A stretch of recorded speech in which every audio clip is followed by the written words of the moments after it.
para mahasiswa di kelas analisis dan pengolahan data. Pada video pembelajaran ini kita akan belajar tentang analisis regresi linear berganda. Pada video sebelumnya kita sudah belajar tentang analisis regresi linear sederhana. Nah, apa perbedaannya antara analisis regresi linear sederhana dengan analisis regresi linear berganda? Kalau pada analisis regresi linear berganda, yang membedakan adalah jumlah variabel independennya, yaitu biasanya dua variabel independen atau lebih, ya, yang disebut dengan bisa X1, X2, X3 tergantung dengan jumlah variabel independennya. Kemudian variabel dependennya itu kita belajar dengan satu variabel dependen. Nah, seperti dengan pada saat belajar tentang analisis regresi linear berganda dan juga sederhana, istilah-istilahnya itu masih sama, yaitu kita harus memahami tentang variabel independen, yaitu variabel yang memengaruhi variabel dependen. Kemudian yang berikutnya adalah variabel dependen, yaitu variabel yang dipengaruhi oleh variabel independen. Jadi istilah-istilah ini teman-teman harus bisa memahaminya karena nanti akan berpengaruh pada saat pengolahan data. Kemudian pada persamaan regresi linear berganda, kalau di analisis regresi linear sederhana kita hanya menggunakan satu variabel independen. Nah, pada analisis regresi linear berganda paling tidak ada dua variabel independen atau lebih, bisa 3, bisa 4 dan sebagainya, sehingga formula atau fungsinya adalah Y sama dengan A plus B1 X1 plus B2 X2 plus sampai dengan N, kita tidak tahu berapa jumlahnya. Kemudian untuk koefisien determinasi atau R-square, pengertiannya sama, yaitu variasi dari variabel dependen bisa dijelaskan oleh variabel independen. Nilainya antara 0 sampai dengan 100%. Nanti kita akan belajar berlatih pada satu kasus untuk membaca apa arti dari koefisien determinasi ini. Kemudian untuk uji hipotesis juga masih sama, ada H0 dan juga H alternatif, di mana uji hipotesis ini untuk menguji nilai B, ya, bisa kita simbolkan dengan Bn. Kalau hipotesis 0 berarti Bn sama dengan 0, hipotesis alternatif Bn tidak sama dengan 0. Lalu pada penerimaan atau pengujian hipotesis kita masih sama, membandingkan antara p-value dengan alpha. P-value atau signifikansi kita bandingkan dengan alpha. Jika lebih besar p-value maka hipotesis 0 diterima, artinya tidak signifikan. Lalu berkebalikannya, p-value atau signifikansi lebih kecil dari alpha, maka hipotesis alternatif yang diterima, artinya berpengaruh signifikan. Lalu yang selanjutnya yang membedakan adalah kita nanti akan melihat uji parsial. Uji parsial ini artinya uji antar variabel independen. Jadi kalau ada dua variabel independen, kita akan melihat pengaruh antara X1 terhadap Y, pengaruh variabel X2 terhadap Y, ya, satu persatu secara parsial nanti kita akan melihatnya. Kemudian juga ada uji simultan, artinya uji bersama-sama atau kita menyebutnya dengan uji F. Nanti kita akan membandingkan juga antara nilai p-value dengan nilai alpha. Uji F ini uji secara serentak atau secara bersama-sama, artinya apakah secara bersama-sama variabel independen itu berpengaruh terhadap variabel dependen. Nah, sebagai contoh, saya sudah memiliki 12 data atau dari 12 responden tentang IPK atau indeks prestasi kumulatif, IQ, nilai intelijennya, kemudian jumlah jam belajarnya. Nah, kita ingin melihat apakah ada pengaruh antara intelijensia seseorang, IQ, dan jumlah jam belajar terhadap nilai IPK.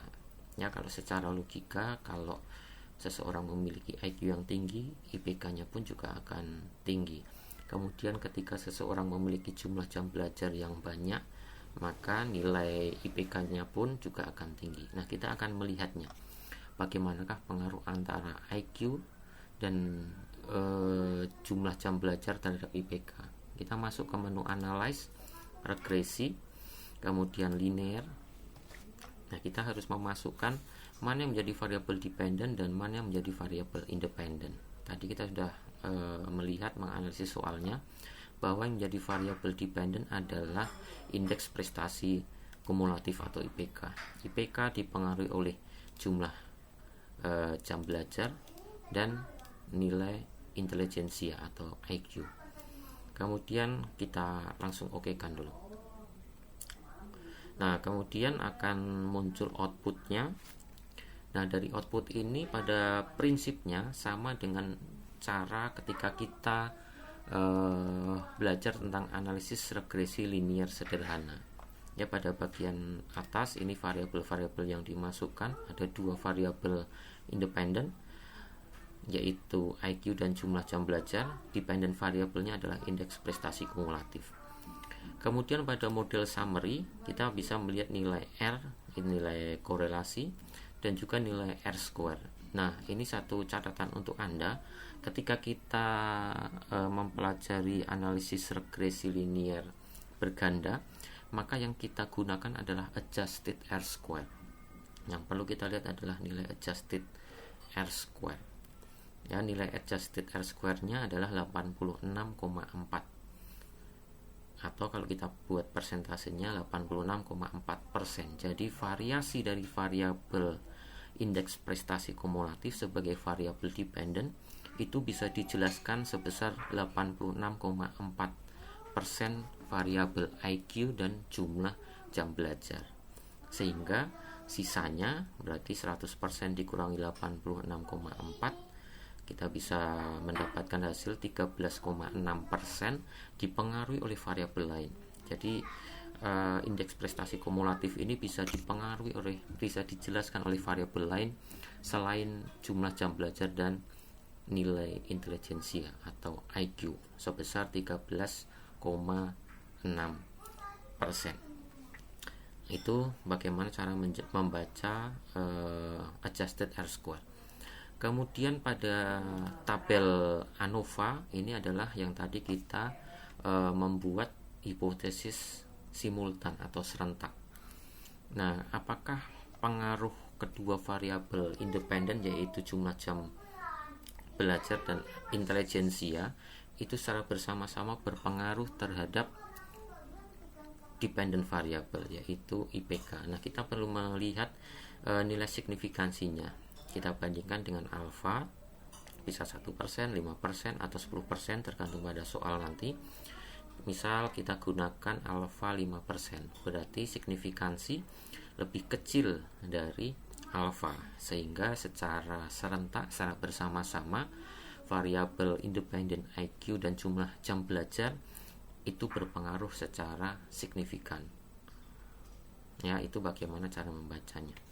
Kemudian pada tabel koefisien. Nah, di tabel koefisien ini kita bisa menyusun formula atau fungsi regresi linier berganda. Sama seperti ketika analisis regresi linier sederhana, ketika menyusun persamaan regresi, kita melihat pada nilai B. Sehingga kalau kita buat persamaan regresinya adalah Y sama dengan minus 5,6 plus 0,092 X1 plus 0,055 X2. Nah, itu adalah rumus atau fungsi dari persamaan regresi linier berganda pada kasus ini. Jadi rumusnya adalah Y sama dengan minus 5,601 plus 0,092 X1 plus 0,055 X2. Itu fungsi persamaan regresi linier berganda. Lalu kemudian bagaimanakah pengaruhnya? Pengaruh secara parsial. Kita bisa melihat ada dua variabel independen. Kita lihat secara parsial apakah jumlah jam belajar berpengaruh terhadap IPK. Nah, kita perlu membandingkan nilai signifikansi. nilai signifikansinya adalah 0,006. 0,006 berarti lebih kecil dari alfa 5%, sehingga jumlah jam belajar itu berpengaruh secara signifikan terhadap nilai IPK. Yang kedua, nilai IQ, intelijensia seseorang apakah berpengaruh signifikan. Kita lihat nilai signifikansinya 0,001, sehingga kalau kita bandingkan dengan alfa, nilai signifikansi atau p-value ini lebih kecil dari alfa. Dengan demikian, hipotesis alternatif diterima. Kesimpulannya adalah intelijensia atau IQ berpengaruh positif signifikan terhadap indeks prestasi kumulatif. Nah, coba sekarang nanti saya akan memberikan Anda tugas untuk membuat ringkasan dari hasil tersebut dengan kasus ini. Coba nanti Anda buat, saya akan memberikan pertanyaan-pertanyaan, kemudian Anda jawab, dan itu sebagai penugasannya. Nanti akan saya berikan informasinya lebih lanjut. Ya, jadi untuk materi analisis regresi linear berganda, nanti coba Anda pelajari, kemudian praktekkan di SPSS, kemudian jawab pertanyaan-pertanyaan yang nanti saya berikan. Terima kasih, sampai bertemu di video pembelajaran selanjutnya.